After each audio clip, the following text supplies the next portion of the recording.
All right, Corey, so today we're going to talk about union versus non, and you're an instructor we've got on staff. You were a 16-year Boilermaker veteran. Talk to me about your experience with union.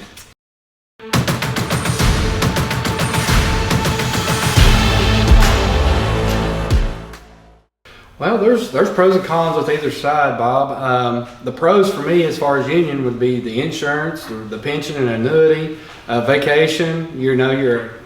The money is crazy, the kind of money you can make with the union as far as, your pension, annuity, insurance and all that, that's paid for behind the scenes. Your scale may be $35 an hour, but you're getting another $60 that you don't ever see until you retire, or until you need the insurance, or until you get that vacation check.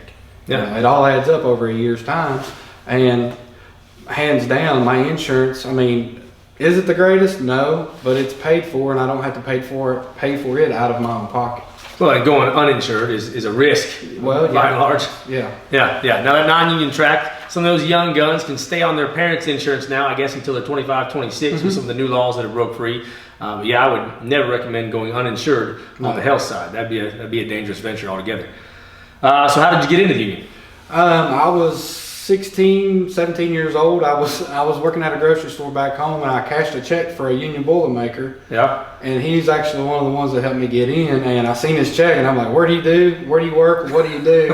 And he described it to me, and heck, I was sold from that point. I was already in the welding program at the high school, and then I learned how to pass the 6G combo monster, and took it whenever I was a senior in high school.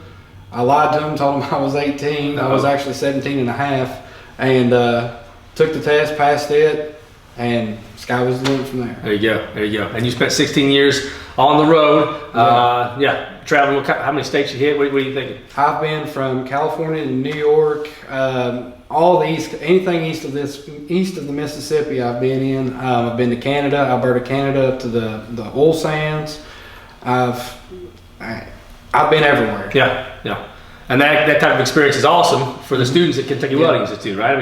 What kind of things do you bring off the road and help? Well, life on the road, man, it's rough. It can bring you down, to be honest with you. It'll turn most people into alcoholics or drug users. Yeah. Because they go to work and they go back to the motel or the camper and there's nobody there. It's depressing. Right. Your family's at home. And a lot of time on your hands. So yeah.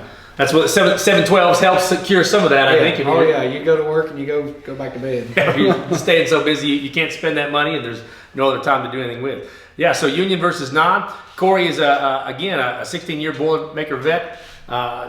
All union on your side, no non-union. But KWI doesn't push either one, to be honest with you. We don't care either way.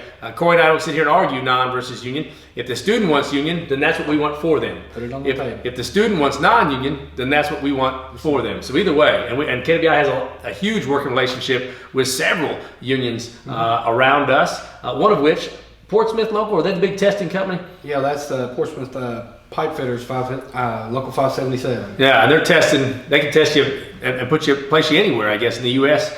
We've had lots of students that we help handshake into there and get their union tests, and then launch them. We just had one that pushed out to L.A. Fernando Micardo. 2 weeks ago. Yeah, big time. Yeah, he's went out there. He tested in. He's got like 11 certs under his table, UA certs under the table there, and he's fixing to make all kinds of money. Yeah.